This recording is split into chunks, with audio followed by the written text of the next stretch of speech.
кішкентай ауылдың шетіндегі ескі үй, кешкілік жел соғып тұр. Бұл әңгіме ұзаққа созылады. Кейіпкер Айгүл есімді 28 жастағы әйел жайлы. Қарапайым киінген, қолында баласының суреті. Ол терезеге қарап, өз-өзіне сөйлеп, көзі жасқа толып.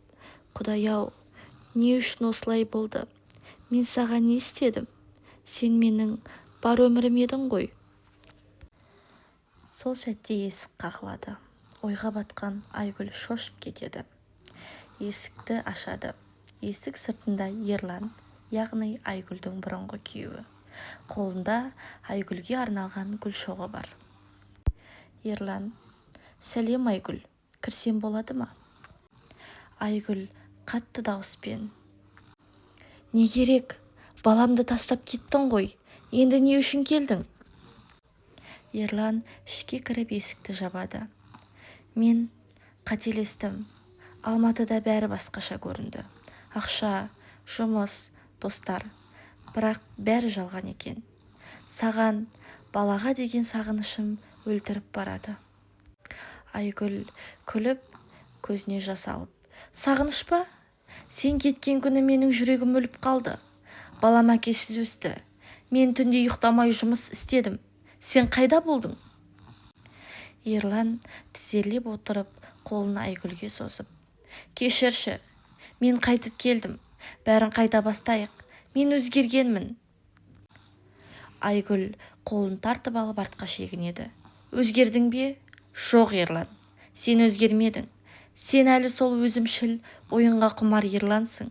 Мен саған сенбеймін. Кенеттен көрші бөлмеден баланың дауысы естілді. Бала ұйқылы ояу: анашым, кім келді? Айгүл баланы құшақтап Ерланға қарап: кет, бұл үйге енді келме. Баламның жүрегін тағы да жаралағың келеді ме? Ерлан орнынан тұрып көзіне жас алып: мен күтемін.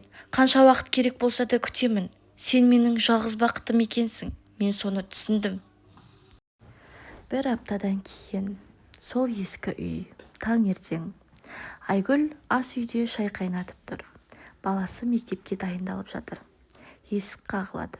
Қатты емес, бірақ тұрақты. Есік қағысын естіген Айгүл ойлайды: кетті ғой, енді келмейді. Бірақ жүрегі басқаша айтты.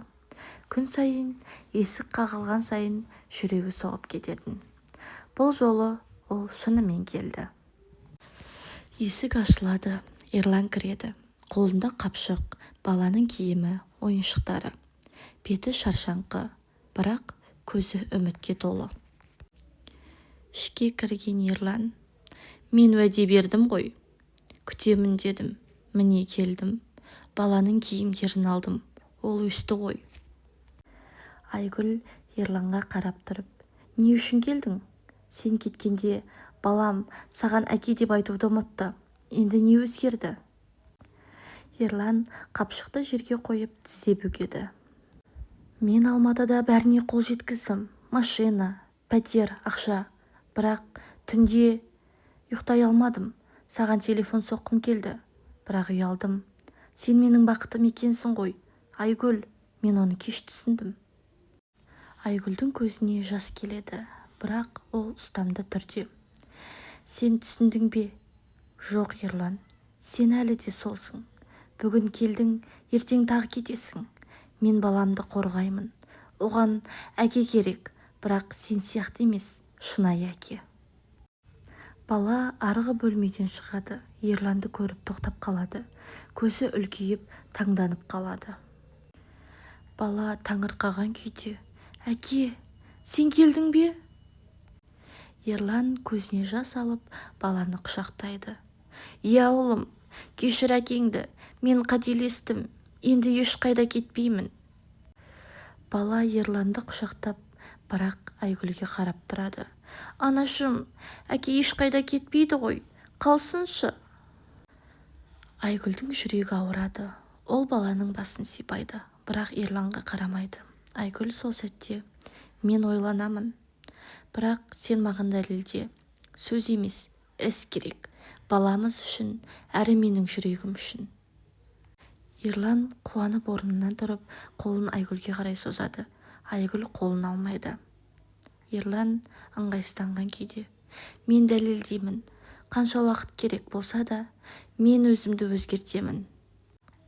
ерлан үйден шығып кетеді. Айгүл есікті жауып терезеге қарайды. Көзі жасқа толы, бірақ күлімсіреп тұрады. 2 аптадан кейін Айгүлдің үйі кеш, жаңбыр жауып тұр.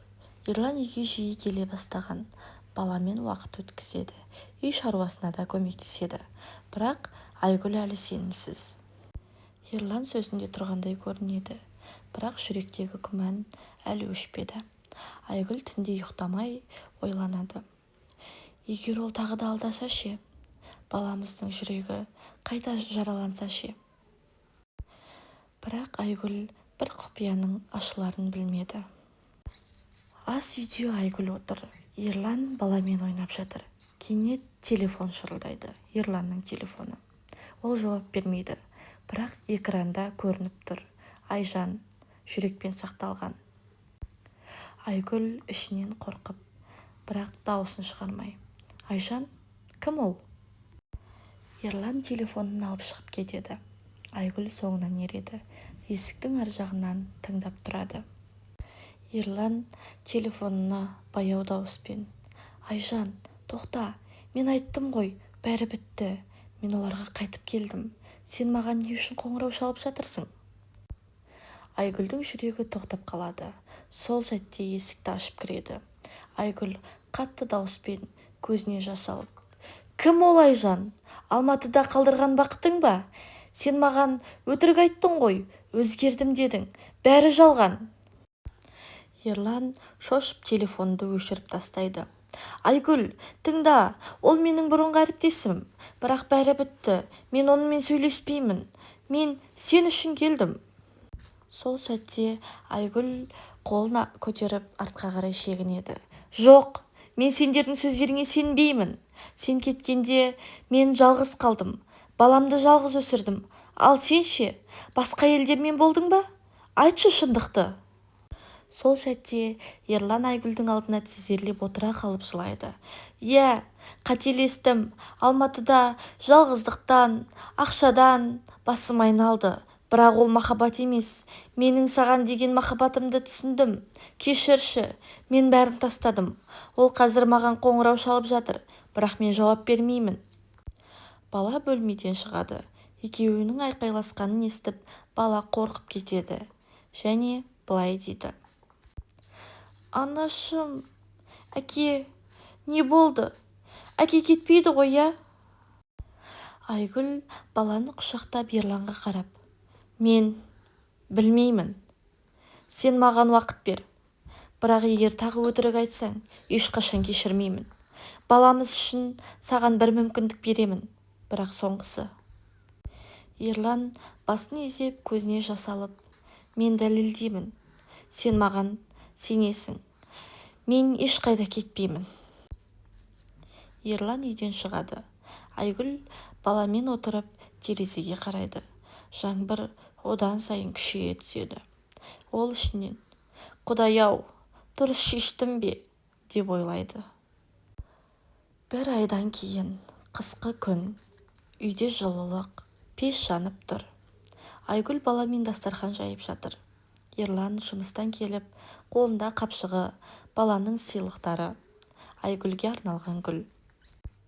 Уақыт сынақ берді. ерлан сөзінде тұрды. Түнде жұмыс істеп, күндіз баламен уақыт өткізді. Айжанға телефон соқпады. Бірақ Айгүлдің жүрегі әлі де ауырады.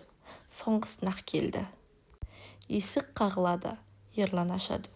Ішке Айжан кіреді. Әдемі киінген, бірақ түрі өте суық, көзі қызарған. Айжан қатты дауыспен: Ерлан, сен маған неге жауап бермейсің? Мен сенің балаңды көтеріп жүрмін. Сен мені тастап кеттің ғой. Айгүл шошып дастарханнан тұрып қалады. Бала қорыққаннан анасының артына жасырынады. Айгүлдің дауысы дірілдеп: Не дейсің? Бала, сен жүкті ме едің? Ерланның бет-әлпеті өзгеріп кетеді. Айгүл, бұл өтірік. Мен онымен соңғы рет сөйлескенде бәрі біткен болатын. Ол маған қысым жасап тұр. Мен ешқашан сенен басқа ешкіммен. Сол сәтте Айжан сөзді бөліп жібереді. Өтірік, сен маған уәде бердің. Мен қайтамын дедің. Енді оларға қайтып келдің бе? Мен жалғыз қалдым ба? Айгүл Ерланға қарап тұр. Көзіне жас келеді, бірақ ол ұстамды түрде. Ерлан, шындықты айт. Егер сен маған өтірік айтқан болсаң, бәрі бітті. Баламыз үшін де, менің жүрегім үшін де. Ерлан Айжанға қарап, Айжан, кешір, мен қателестім, бірақ мен сенен бала күткен жоқпын. Сен маған қоңырау шалып, өтірік айтып жатырсың. Мен тексерттім, дәрігерге бардым. Сен жүктемессің. Бұл соңғы әрекетің болсын. Айжан беті қызарып артқа шегінеді. Сен мені тексерттің бе? Мен тек сені қайтару үшін... Айжан сөзін аяқтамай, есіктен шығып кетіп, есікті жабады. Үйде үнсіздік орнайды. Ерлан Айгүлге қарап, Айгүл, мен бәрін мойындадым. Мен қателестім, бірақ мен сен үшін өзгеремін. Енді өзің шеш, кешіресің бе, әлде кетемін бе? Айгүл баланы құшақтап, ұзақ үнсіз тұрады. Содан кейін Ерланның қасына келіп, қолын ұстайды. Айгүл көзіне жас алып, бірақ күлімсіреп. Мен кешірдім. Сен үшін емес, баламыз үшін, біздің болашағымыз үшін. Саған енді соңғы мүмкіндік. Ешқашан алдама. Бақытты бағала. Қолда барда бағаланбаған бақыт ең ауыр өкініш. Бақытты қолдан ұшырмаңдар. Ол келгенде бағалаңдар. Өйткені қолда барда бағаланбаған бақыт мәңгі өкінішке айналады. Бұл әңгіме осымен аяқталды.